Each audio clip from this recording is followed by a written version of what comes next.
Grégoire Ferrer, bonjour. Bonjour. Merci d'avoir accepté, comme d'habitude, cette interview. C'est un peu traditionnel entre nous. D'habitude, j'ai l'habitude de vous rencontrer en fin de festival. Là, c'est au début. Ouais. Édition un peu particulière aussi, puisque exceptionnellement, Montreux déménage à Lausanne. Alors, j'ai envie de vous entendre d'abord sur ce déménagement, qui est alors, exceptionnel, mais qui est peut-être aussi un gage d'opportunité pour Montreux. En fait, ça reste un déménagement exceptionnel. On est là parce qu'il y a les travaux de M2C, au centre des congrès, donc on a bien l'intention de retourner à Montreux. Mais c'est vrai que le fait d'être à Lausanne, ça permet aussi de... De toute façon, on n'a pas le choix, donc il faut profiter un tout petit peu aussi de voir les bons côtés des choses, aller voir un nouveau public, peut-être faire des choses qu'on ne peut pas faire à Montreux, s'amuser un peu. On reste dans le spectacle vivant, donc le spectacle vivant, il s'adapte en fonction des circonstances, et puis qui sait, peut-être qu'une partie du public lausannois reviendra après à Montreux quand on y retournera. Alors je sais que la marque Montreux bouge beaucoup, voyage beaucoup. Vous êtes depuis longtemps déjà présent dans différents continents, que ce soit en Amérique du Nord, que ce soit en Afrique et bien évidemment en Europe. J'ai l'impression que ces dernières années, ou particulièrement les dernières, vous avez tenté de vous rapprocher aussi plus de la France et de la Belgique. On va parler notamment de ce rapprochement avec le Festival international du rire de Liège. Vous avez aussi rencontré Emmanuel Macron il n'y a pas très longtemps. Il y avait ce besoin de renouer un peu, c'est comme ça que je le vois, renouer un peu le contact avec la France et la Belgique, les pays qui nous entourent. Non, je ne dirais pas qu'il y avait besoin de renouer, parce que moi j'ai monté mon bureau à Paris il y a maintenant plutôt 30 ans, donc on est quand même une grande partie de l'équipe du Montreux Comédie est à Paris. Non, la réalité de Montreux Comédie, c'est que c'est une marque mondiale aujourd'hui. Et ça, c'est vrai qu'en Suisse, les gens ne le perçoivent pas forcément. Mais c'est vraiment une marque mondiale avec une communauté mondiale, plus de 5,8 millions d'abonnés aujourd'hui sur nos réseaux sociaux, ce qui en fait une puissance francophone très importante. Et puis 1,5 million de vues par jour sur les réseaux, 500 millions par an. Alors, chaque abonné, les abonnés évidemment nous suivent tous les jours, mais on a aussi plein de gens qui nous regardent sans être abonnés. Donc c'est vrai qu'on a une communauté, alors exactement combien de gens, je ne sais pas, mais ça fait des millions de gens en tout cas. Et la majorité se trouve en dehors de la Suisse. C'est une réalité par rapport à l'étroitesse du marché francophone suisse. Donc notre public, le public du Montreux Comédie, est plus en France qu'en Suisse. Il est aussi en Afrique, il est aussi à Montréal et il est partout, ça parle français. Donc pour nourrir cette communauté et pour aller à sa rencontre, on a décidé on a décidé, ça fait un moment qu'on le fait, mais on organise des événements partout où ça fait sens en fait, et partout où on nous accueille. On est à Lille, on est à Liège, on est à Montréal, on est à Kinshasa, on est à Abidjan, on est à Alger, on est à Cannes. On va déménager bientôt de Cannes et on va annoncer une nouvelle ville bientôt. Et voilà, donc c'est ça la vie du Montreux Comédie, c'est cette communauté internationale. Donc, parler du président Macron, il a reconnu qu'aujourd'hui, Montreux Comédie était la principale plateforme d'humour francophone.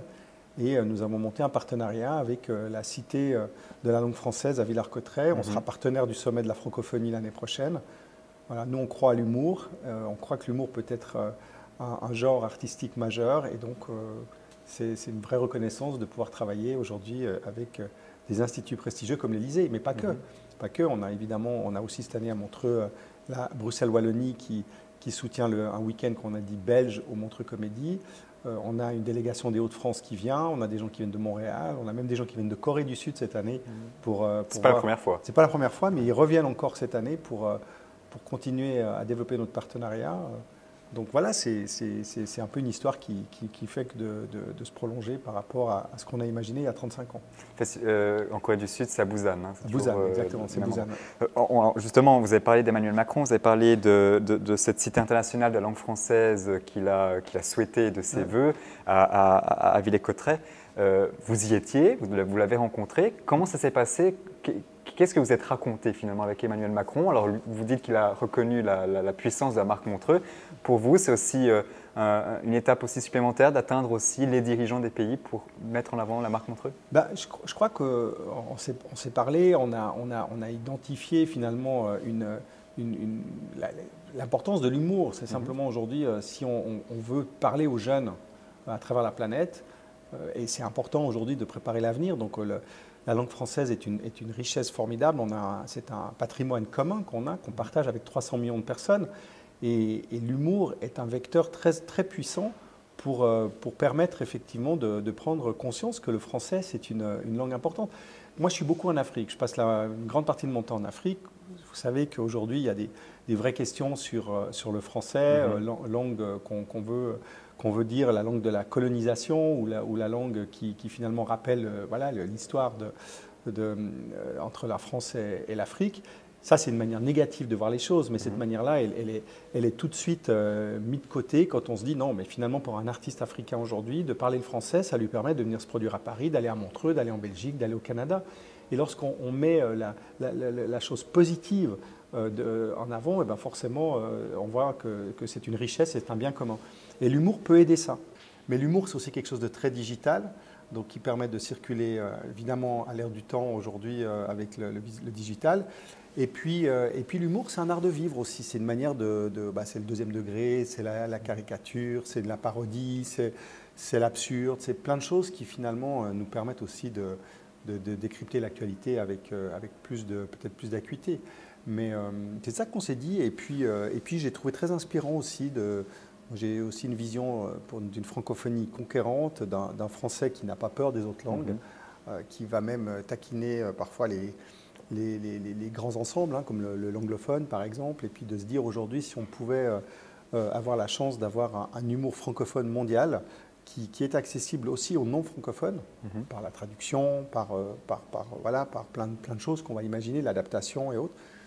C'est une vision assez commune, donc c'est une vision que oui, l'humour est un art majeur, fait partie intégrante de l'industrie créative et culturelle, et que c'est une chance aujourd'hui pour la francophonie d'avoir cet outil dans les mains. Vous êtes d'ailleurs un pionnier, vous avez créé finalement ces états généraux de l'humour, vous voulez le créer, je pense qu'on est quand même assez bien engagé dans l'opération. Montreux, ce n'est pas seulement des artistes, ça met en relation, c'est un réseautage assez important, des artistes, des décideurs publics, des scientifiques, des chefs d'entreprise, enfin toutes les personnes qui peuvent avoir une influence à la fois sur l'humour, sur la langue française, sur le développement, sur le digital, sur le métaverse.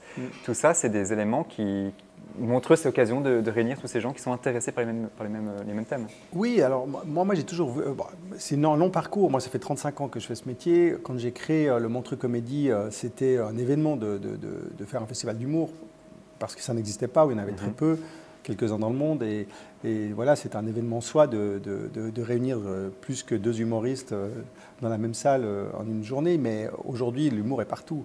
Il y a des comédie clubs de partout, il y a des festivals de partout, donc quelle est aujourd'hui la nécessité de faire un festival? Aujourd'hui, je pense, c'est aussi d'aller explorer d'autres chemins, en fait, tout simplement. Donc effectivement, on a fait les états généraux de l'humour en Suisse. Ça fonctionnouillé parce que voilà, malheureusement, on n'a pas forcément trouvé tous les partenaires qu'il fallait. Les gens ne comprenaient pas forcément l'intérêt, mais ce qui a été génial, c'est que dans les Hauts-de-France, à Lille, les gens ont tout de suite compris l'importance de faire ces états généraux. Donc tout de suite, ils nous ont dit venez les faire chez nous. Ce qu'on a installé, et aujourd'hui, on a les états généraux de l'humour francophone à Lille, qui est très très très très fort et qui effectivement réunit des politiques, des chefs d'entreprise, des neuroscientifiques, des artistes évidemment, des producteurs, des tourneurs, mais ça c'est assez facile parce que c'est finalement les gens du métier, mais on essaie à Lille de démontrer que l'humour c'est un art de vivre, donc en humour c'est important pour l'apprentissage, on apprend mieux quand on rigole, on est un pays plus démocratique quand on peut se permettre de critiquer le pouvoir et d'avoir des caricaturistes qui décryptent l'actualité, etc. Donc l'importance de l'humour dans la société, aujourd'hui, est essentiel à démontrer. Donc on continue à travailler un peu là-dessus. Moi, j'imagine que dans quelques années, on aura une grande tête d'affiche, peut-être dans un festival, des hommes politiques ou des grands chefs d'entreprise qui viendront parler de la place de l'humour dans leur vie et puis comment peut-être un homme politique a pu débloquer une situation de crise par l'humour. C'est ça qu'on a envie d'explorer, c'est ça qu'on a envie de démontrer. Et c'est vrai que pourquoi on ne l'a pas fait avant? Peut-être parce qu'avant, ce n'était pas nécessaire. Il y a aussi des... Moi, je le vois, on est présent au Québec, on est présent en Afrique, on est présent en Europe. Et on est d'ailleurs le seul ou l'un des seuls groupes, certainement le seul d'ailleurs en humour, à être présent sur 3 continents. Et on va ce qui est intéressant, c'est qu'on observe en fait le marché d'une extrême à l'autre. C'est-à-dire que le Québec, c'est certainement le marché le plus mature dans l'humour. Tout a été fait. Il y a une école nationale de l'humour qui existe depuis plus de 30 ans, qui sort chaque année. Il y a une quinzaine d'étudiants dans un petit marché. Donc on a marché qui est saturé en humour, où tout a été fait, tout a été inventé. Et puis de l'autre côté finalement de l'autre extrême, on a l'Afrique qui découvre dans certains pays l'humour, même si l'humour a toujours existé en Afrique, mais certains humoristes me disent, en fait, on peut maintenant monter sur scène, se moquer de notre président et pas finir en prison. C'est récent. Donc ils me disent, en fait, entre finalement cette découverte des vertus de l'humour dans certains pays et cette ultra-saturation de l'humour dans un autre pays, on se rend compte que chaque marché n'a pas la même maturité. Donc dans certains pays, il faut juste qu'ils profitent de ce moment de liberté et qui, quelque part, qui s'amusent à s'approprier les codes de l'humour. Et puis dans d'autres marchés, on réfléchit à c'est quoi l'après stand-up, c'est quoi l'après comedy club, c'est quoi l'après gala télévisé, etc. Donc voilà, c'est intéressant de voir ces deux spectres en fait. Et puis en Europe, on est un peu au milieu de tout ça. On n'est pas encore complètement saturé, mais je pense qu'on y arrive gentiment. Et puis aujourd'hui, même si des fois on dit qu'on ne peut pas rire comme on riait il y a 20 ans ou 30 ans en arrière, on reste quand même dans des pays où on a une liberté d'expression qui est acquise et on risque rien quand on fait une vanne sur un gouvernement ou sur un politique. Il y a deux choses dans ce que vous avez dites, en tout cas qui sont dans la lignée de l'interview que j'avais préparée. D'une part, il y a les têtes d'affiche. Il y en a quelques-unes cette saison, comme toujours. Il y a notamment Gad Elmaleh qui fait l'honneur d'être à Lausanne. Et puis, il y a aussi tout ce qu'il y a derrière le festival. Ce n'est pas seulement une programmation, c'est aussi le développement de nouvelles idées, le développement de nouvelles technologies, de l'innovation. Et mettre ensemble les têtes d'affiche avec de nouvelles idées, est-ce que c'est facile de le faire? Est-ce que c'est facile de bouger finalement l'un et l'autre sans forcément avoir l'impression qu'il y a un déséquilibre? Je dirais que la réponse, c'est facile, oui, dans le sens où on fait ce qu'on veut. Enfin, je veux dire, on est chez nous et on décide de ce qu'on veut. Ce qui est toujours compliqué, c'est de trouver les moyens pour faire les projets. C'est-à-dire qu'aujourd'hui, ça serait très très facile de mettre que des têtes d'affiche. Enfin, je veux dire, le Montreux Comédie, je pourrais le programmer en 3 semaines. Hein. Je prends toutes les têtes d'affiche, on fait des spectacles complets. Voilà, je veux dire, je commence le 1er janvier, le 15-20 janvier, j'ai fini mon année. Après, je viens au festival et je profite. Nous, évidemment, c'est parce qu'on fait, on essaie de mélanger des artistes, de les faire jouer ensemble. La plupart des artistes sont des solitaires, donc la plupart des artistes, c'est pour ça qu'ils font du one-man show. Ils montent tout seuls sur scène, ils tournent avec leur équipe et ils jouent tous les soirs devant leur public, leur spectacle. Là, on les fait venir à Montreux dans des spectacles collectifs. Donc déjà, il faut trouver des chefs de famille, en fait. Par exemple, cette année, on a Fabien Olicard, on a Redouane Bougueraba, on a Hakim Djemili, on a Thaïs Vauquier, qui sont des artistes qui fédèrent autour d'eux une certaine communauté d'artistes. Et on voit bien que les familles ne sont pas les mêmes. La famille du mentaliste Fabien Olicard n'est pas la même que la famille du stand-upper Hakim Djemili. Et puis après, il y a quelques galas qu'on fait un peu choral. C'est le gala d'Alex Kominek, où là, on va programmer ensemble. Lui va nous donner quelques inputs d'artistes qu'il aime bien. Nous, on va lui dire, on a découvert des pépites au Québec, en Afrique, qu'on va lui présenter. Voilà. Donc ça, je dirais que ça, c'est déjà complexe. Voilà, d'arriver à mélanger ces énergies, ces égos, dans le bon sens du terme, hein, de trouver une thématique commune. Voilà. Donc ça, c'est vraiment un gros travail qui nous prend les 3/4 de l'année. Puis après, il y a cette couche supplémentaire qu'on essaie d'amener à chaque fois, qui est de dire, OK, maintenant ça c'est la partie spectacle, maintenant qu'est-ce qu'il y a en dehors du spectacle? Bon, OK, on peut organiser des conférences. De nouveau, en Suisse, on a beaucoup de peine à le faire parce qu'on est dans un marché qui a beaucoup de peine avec la nouveauté. Mais à Lille, par exemple, on fait des conférences incroyables qui fonctionnent très bien et qui remplissent des salles. Et à Montréal, puisqu'on a aussi un festival à Montréal, là on va encore beaucoup, beaucoup plus loin, où carrément on organise des soirées entre, par exemple, des mélanges entre l'humour et la musique. On a fait des expériences sur le métaverse, donc avec un public extrêmement curieux qui est prêt à aller découvrir des choses qui sont vraiment très avant-gardistes, voire même vraiment pure recherche et développement. Ici, c'est sûr que c'est un peu plus compliqué. Il faut rester un peu plus classique parce que sinon, voilà, on a de la peine à innover. Mais après, chaque ville et chaque pays, comme je le disais avant, a sa maturité, a ses codes. C'est pour ça que beaucoup de gens nous disent bon, là, on déménage à Lausanne. C'est certain que ça reste le Montreux Comédie, mais on sait que si on doit rester à Lausanne quelque temps, on va rester minimum, une année, c'est sûr encore, et peut-être 2. c'est sûr qu'une fois qu'on a amené Montreux Comédie tel qu'il était à Montreux à Lausanne, on va évidemment pouvoir commencer à explorer d'autres choses que la ville de Lausanne nous permettra de faire, que Montreux ne nous permettra peut-être pas. Peut-être qu'à Lausanne, on va réussir à trouver un endroit où on pourra faire des conférences, il y aura un public, il y aura des gens qui auront envie de participer à ça, alors que peut-être qu'à Montreux, c'est plus compliqué. Voilà, je pense qu'il faut... moi, j'ai horreur comment dire ça, des concepts tout cuits à l'avance. Je pense qu'on est dans un monde aujourd'hui où il faut s'adapter et il faut sentir les énergies. Et l'énergie de la ville de Lausanne n'est pas celle de Montreux, celle de Lille n'est pas celle de Montréal, et etc., etc. Donc, on va essayer d'explorer. Mais tout ça, en fait, tout ça, quand on met tout ça bout à bout, moi, j'aime bien parler de l'expérience Montreux. C'est plus qu'un festival, c'est carrément une année de festival. Et moi, ce que j'aime, c'est quelque part, je rêve d'ailleurs un jour de pouvoir faire... je sais pas, une émission de télé ou une série sur Netflix, j'en sais rien, mais un truc qui montrait finalement toute la diversité, toute la richesse de cette année humoristique, et non pas juste bloqué sur un moment, un endroit, un moment, une ville, mais vraiment montrer en fait cette étendue de ce qu'on essaie de faire un peu sur nos réseaux sociaux d'ailleurs, avec de plus en plus de contenu africain qui fonctionne. Là, j'ai encore publié il y a 3 jours la vidéo de la finale de Mon Premier Montreux qui a eu lieu à Kinshasa début octobre. Et j'ai eu d'extraordinaires retours avec des gens qui étaient très contents de découvrir les artistes qu'on a découverts à Kinshasa. Donc voilà, cette expérience en fait Montreux, cette richesse en fait qu'on vit tout au long de l'année, bah, c'est ça vraiment l'expérience Montreux aujourd'hui. C'est pas juste un festival à un moment ponctuel de l'année. C'est ça, c'est pas ponctuel et c'est une sorte de calendrier. Il y a un parcours finalement, ces artistes, qu'ils soient suisses, français, africains, québécois. Il y a le rendez-vous à Montreux, il y a le rendez-vous Didi Coco à Abidjan, il y a maintenant l'Hilarius à Lille, il y en a plein d'autres en Afrique du Sud.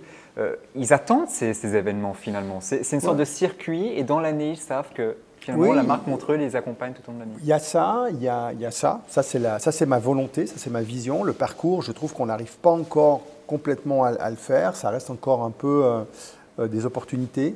Moi, j'aimerais quelque chose d'un peu plus systématique, avec carrément voilà, des jeunes qui ont des parcours, qui montent un peu des échelons. C'est sûr que la marque Montreux est encore très, très, très présente. C'est-à-dire quand on appelle les artistes et qu'on leur dit Montreux appelle et qu'on dit tu vas faire Lille, des fois ils disent ah, mais moi si je veux faire Montreux, je ne veux pas faire Lille. Alors c'est vrai qu'aujourd'hui, ce qui est bien, c'est que Lille, c'est plus le cas. Maintenant, Lille commence vraiment à vivre pour elle, en fait, pour sa propre marque. Même si Montreux reste quand même toujours le Graal, mais enfin bon voilà, on n'a pas de réaction négative par rapport à Lille. Après, on s'est associé avec les Belges de l'Étaloge, donc Liège est une marque formidable, donc ça je sais qu'il n'y a pas de souci. Puis après, l'avantage avec le Québec et l'Afrique, c'est que c'est des marchés un peu plus lointains, donc il y a des artistes aussi qui ont des intérêts. Alors, il y a ceux qui ont envie d'aller à Québec, il y a ceux qui ont envie d'aller en Afrique, il y a ceux qui n'ont pas du tout envie d'aller en Afrique, bon voilà, c'est correct aussi. Même si c'est plutôt la tendance, c'est plutôt d'avoir envie d'aller en Afrique. Mais voilà, donc c'est ça qui permet d'offrir des expériences. Enfin, nous, on essaie d'offrir des expériences aux artistes et de leur dire, voilà, on ne vous oblige à rien, vous faites ce que vous voulez, voilà, mais nous, on a la capacité de vous amener des outils, ça c'est le digital, et des expériences, c'est nos festivals. Après, c'est encore neuf, parce qu'en 2000, je veux dire, la plupart des festivals aujourd'hui qu'on a sont nés après la pandémie, puisque Lille c'est 2022, le festival de Cannes qu'on a repris c'est 2022, le partenariat avec Liège il va vraiment porter sur 24 ou 25, Montréal on l'a créé en 23, donc je veux dire tout ça est neuf encore, et même si moi je l'avais dans la tête depuis très longtemps, c'est maintenant qu'on le fait, puis c'est aussi maintenant qu'on découvre en fait que produire un festival ou produire 8 festivals, c'est pas le même métier. Là, nous, on voit nos équipes sont toujours épuisées après Montreux. Généralement, on se remettait à travailler vraiment après Noël. Bon, le festival était un petit peu plus tard, mais ok, on recommençait vraiment après Noël. Là, on a fini Montreux, on a 2 jours off et on attaque Lille, parce que Lille, c'est au mois de février. Donc, et Montreux, on va commencer à y réfléchir. Pareil en janvier, février, mais entre-temps, on aura fait Lille. Et puis après Lille, on a l'Afrique. Après l'Afrique, on a Montréal. Après, on a Cannes, etc. etc. L'année prochaine, on va faire le sommet de la francophonie avec Emmanuel Macron et puis toute son équipe. Donc c'est vrai que voilà, je pense que les choses vont se stabiliser, vont aussi se construire. On va aussi trouver il y a peut-être des choses qu'on va arrêter, il y a peut-être des choses qu'on va créer. C'est vrai que Aujourd'hui, avec les festivals qu'on a aujourd'hui, il y a plein de gens qui nous appellent pour nous proposer des festivals. Moi, je veux dire, aujourd'hui, il y a des villes, moi j'ai peut-être 5-6 villes aujourd'hui qui m'ont appelé et qui aimeraient que je crée un festival. Et on ne pourra pas tout faire. Et donc ce n'est pas que de l'offre, il y a de la demande. Ah, énormément de demandes. Mais moi, aujourd'hui, c'est pas compliqué. On a 5 dossiers aujourd'hui sur la table de villes qui nous ont demandé d'étudier un festival d'humour. Très honnêtement, on va peut-être en faire 2 sur les 5. Maintenant, on a peut-être une trentaine d'endroits identifiés comme étant des endroits pour un potentiel festival. Donc voilà, on pourrait continuer. Et là, je ne parle que de la francophonie. Dès qu'on sortira de la francophonie, ça va encore s'accélérer. Donc voilà, il faut là maintenant le vrai enjeu, c'est de stabiliser ce qu'on a, de faire le tri aussi. Il y a peut-être, comme je le disais, des choses qu'on va arrêter, des choses qu'on va garder. Là, je parlais de Cannes, par exemple. Cannes, on va arrêter, on va changer de ville, etc. Bon, on va rester dans le sud, bien évidemment, mais on va trouver une autre ville qui nous semble plus pertinente pour l'humour. Voilà, c'est de nouveau, moi, je l'avais dans la tête, ce projet. Pour moi, depuis le premier festival que j'ai fait il y a 30 ans, ce réseau international de festivals, c'était une évidence. Après, il m'a fallu 33 ans pour le réaliser, quasiment. Et la pandémie, d'une certaine manière, l'arrêt total du monde pendant quelques années, pendant 2 ans, m'a permis de le réaliser parce que ce qui finalement était compliqué dans nos métiers, c'était les rencontres humaines qui parfois qui étaient à l'autre bout du monde, qui prenaient du temps, etc. Et puis après, derrière, il y avait l'exécution du projet qui nécessitait encore plus de rencontres. Et en fait, tout ça a pu se régler en Zoom, en fait. Donc tout d'un coup, à un moment donné, on s'est rendu compte que la distance n'était plus un problème. Et à partir du moment où on a pris conscience que la distance n'était plus un problème, tout ça s'est ouvert en fait. Mais là maintenant, voilà, il faut calmer un peu la machine, stabiliser, parce que ça reste quand même qu'un festival, ça reste épuisant. C'est pas pour rien que la plupart des gens font un festival. Nous, on en fait 8. Donc on a beau être un peu plus nombreux qu'une équipe normale, ça reste quand même que les têtes pensantes sont les mêmes. Et qu'à un moment donné, la charge mentale, elle est là. Que finalement, physiquement, je ne suis pas sur tous les festivals en permanence, mais la charge mentale, elle est quand même là. Donc l'implication est forte. L'implication, elle est forte. La gestion des artistes, elle est forte. La gestion des partenaires, elle est forte. Même si, de nouveau, on a une équipe incroyable derrière nous. Mais voilà, il faut juste être assez conscient des étapes auxquelles on fait face et qu'on doit franchir. Monsieur, une dernière question avant de vous libérer. J'ai envie d'entrer un peu plus dans le personnel parce que vous vous souvenez certainement, il y a 33 ans, Monsieur Fleurer qui part à Paris, qui avec une idée de festival, mais qui ne sait pas comment intéresser les gens, les Parisiens, parce que l'humour était à cette époque essentiellement à Paris, d'intéresser les Parisiens et de faire venir ces gens à Montreux. Avec le recul, 33 ans plus tard, quel regard vous avez sur vous-même, sur ce que vous avez accompli, sur finalement peut-être de la surprise, de l'étonnement ou beaucoup d'assurance sur tout ce qui s'est passé, tout ce qui peut encore se passer? Moi, je suis quelqu'un qui doute fondamentalement, donc j'ai toujours les mêmes doutes. Voilà, avant chaque festival, j'ai toujours peur que ce soit le dernier. Donc, même si évidemment ça devient ridicule après 34 ans de succès, donc il n'y a pas de raison. Mais bon, après, c'est peut-être aussi ce qui me permet de garder une certaine fraîcheur, c'est de me remettre en question, puis de me dire qu'il n'y a rien qui est acquis, jamais. Mais ce que moi je retiens, il y a un point que je retiens de tout ce parcours, en fait, c'est que tout ce qu'on a dans la tête existe. Et que la vision que j'avais la seule chose qui n'a pas changé, c'était ma vision. Tout le reste a changé. J'ai changé, j'ai vieilli, j'ai moins d'énergie qu'avant, j'ai changé mes équipes 20 fois en 33 ans. Donc parfois on me dit oui, mais avec toi ça bouge tout le temps. Oui, c'est vrai, mais ce qui n'a pas bougé, c'est la vision. Et la vision, en fait, c'était de créer le premier groupe mondial d'humour. C'est ça, à partir d'un festival. Et cette vision-là, je l'ai eue sur un bateau de la CGN en allant participer à des soirées de la Rose d'Or et en croisant des gens comme Rowan Atkinson ou Ricky Gervais qui me parlaient en anglais à l'époque, qui me parlaient de l'importance de la comédie mondiale parce que Rowan Atkinson, qui est un humoriste anglais, avait monté Mr Bean et Mr Bean, il l'avait pas fait pour conquérir le marché mondial. Il m'avait raconté ça, c'était extraordinaire. Il l'avait pas fait pour ça, il l'avait fait parce qu'il avait envie de le faire, c'est tout. Et ça a conquis le marché mondial parce que le programme était bon. Et je me suis dit, OK, si lui, en fait, bon, il avait, je ne sais pas quel âge il avait, à ce moment-là, il devait avoir 60 ans, j'en sais rien, il était âgé. Si lui a eu cette vision que l'humour mondial était possible, moi, j'ai aussi cette vision-là. Moi aussi, je suis persuadé que l'humour, c'est quelque chose d'essentiel dans la vie. Donc, si lui a réussi à monter son projet, moi, je vais monter le mien, en fait. Moi, j'avais 18 ans. Après, voilà, le temps a passé. J'ai monté mon premier festival à 21 ans. Évidemment, quand on démarre avec rien, on s'adresse à qui on peut, c'est-à-dire à sa ville, puisque j'ai grandi à Montreux. On nous prête une salle, on la loue, voilà. Vous avez 2-3 sponsors, vous vendez quelques billets à vos potes, et puis de fil en aiguille, le truc grandit. Alors oui, au début, vous faites tout faux. Professionnellement, je faisais tout faux. J'avais voilà, aucune idée de ce qu'il fallait faire, mais j'avais de la sincérité, beaucoup de sincérité. Alors, c'est sûr, une énergie à revendre, une foi, beaucoup une foi dans cette espèce de folie. Mais j'imagine que les gens qui partaient au XVIIe siècle, au XVIe siècle en bateau et qui ne savaient pas où ils allaient atterrir, ils avaient aussi la foi en fait. Je pense qu'ils avaient la foi. Ils avaient la direction. Oui, ou peut-être même pas d'ailleurs. Mais je ne suis même pas sûr qu'ils avaient la direction. Ils savaient qu'eux, ils avaient la foi, ils aimaient ce qu'ils faisaient, ils avaient certainement l'envie de le faire, la sincérité d'être, voilà, de se dire, OK, c'est ça que je veux faire. Et puis quelque part, après, il y a la chance, il y a les rencontres, il y a les hasards, il y a plein de choses qui se mettent en place. Mais si on n'a pas cette intention à la base qui est claire et qui est forte, quelque part, je pense qu'on n'y arrive pas en fait. L'intention de base, c'est de tisser des liens.